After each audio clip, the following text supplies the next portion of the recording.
and it makes you wanna dance and clap. It's the rhythm and sound that I'm putting down, and it's called the MC rap. You see, once upon a time, a long time ago, in a place called Rhythmvania, people used to rock and people used to roll to the sound of the disco mania. Now let's talk about the radio airplay back in the days when y'all guys was releasing rap records. You guys just really didn't have any type of airplay, did you? It's not really that we really didn't have, is that there was none. There was no radio airplay. There was nothing. You were basically, like I said, it was basically the kids carried this thing. This belonged to the kids. This belonged to the people. This was the people's music. No promotion, no pictures, no videos, no radio airplay, nothing. Just raw rap. Bullets decorate another body. Talking to these first stars and believe. First when you make it hit the scene. Now we drink about tail of the gift and feed. On the brother Phillies and switches, my nigga. Don't know if you down to be able to live with what's been home. Bring the gift in the mixer. Bullets to hit the twister. And we'll be hollering out our picture. Like it's all bitch and we're picture. It's like you got to look real. Not real rock. See, yes, do or die like death in the wheel. There was no radio airplay at all. Yeah, didn't exist.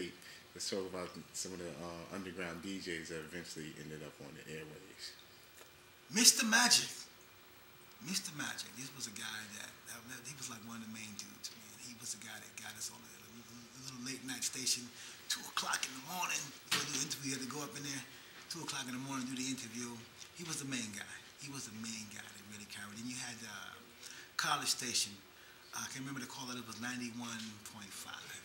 They gave us a lot of love. They came out of Mega Airports. They gave us a lot of love. You understand? That was the justice.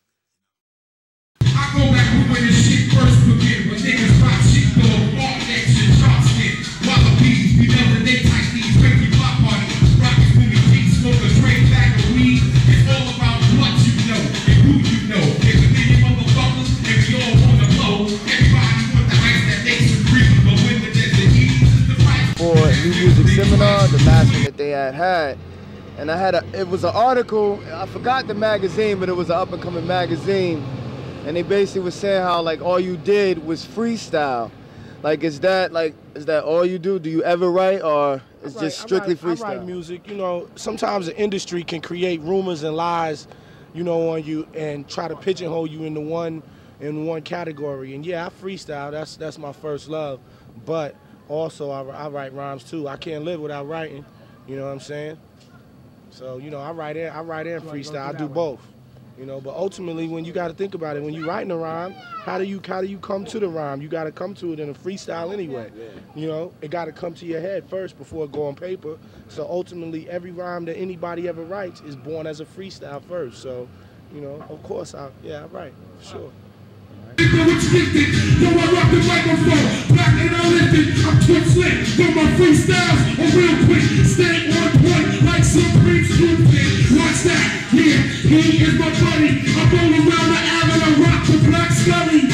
On top, yeah, brother, it's bugged out. The thugs like the color, they keep it bugged out. When I hit these rhythms, and I spark like these. When it comes to freestyling, I hold the keys. Doing my thing, yo, back, starting the bang. You can see it when I spit, yo, with the verbal slang. I'm the man, brother, yo, I can put the plan. It's a ticket stub, yo, from the queen of the dam. Every time that I see it, yo, I can free her. All-star leader, but you was a female. It's about a larger movement. Rion said that, that's right. And this larger movement is multi-pronged. It's multi-pronged. And we teach. We are lawyers, we are doctors, we are scholars, we are artists, we are breakers, we are b-boys, we are graph artists. We are people all across the board. And it's like, you know, it's hard as a female. Anyway, you know that it's only a handful of females out. I can't even count on one hand how many females is out right now. And it's my due time. You know what I mean? So it's just a lot of underground political mess that's going on right now in the industry that I don't like. It's doing right now is picking up on this music and putting it in a different term, you know what I'm saying? Because the music that brothers is making has something to do with you know what I'm saying, the street.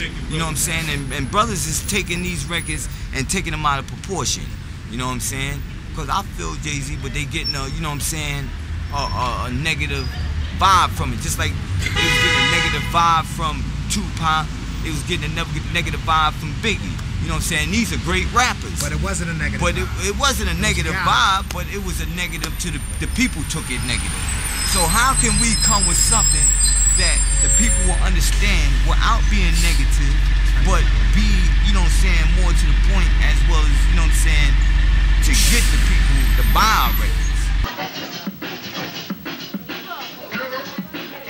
I'm just trying to vibe on the DJ type of elements going on, because it's been from the beginning of hip-hop that the DJ's always been involved and been an important part of what we do all the way up until today. So Dusty Boy is the sand, DJ Scratch, XK, y'all. I like to play basketball and come off the top of my head. My sunshine and bootleg, you know what's up now. How we get down, got my man Quest on the turntables putting it down.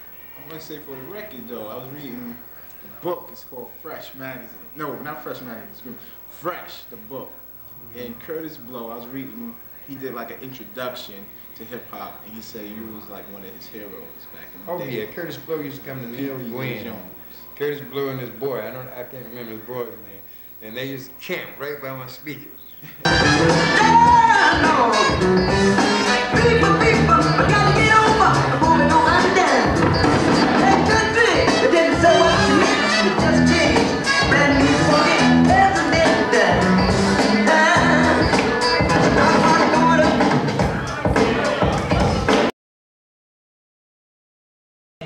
The major record labels are trying as best as they can to squeeze out the smaller websites that don't have all the legal things in place to showcase the music that they have on their sites.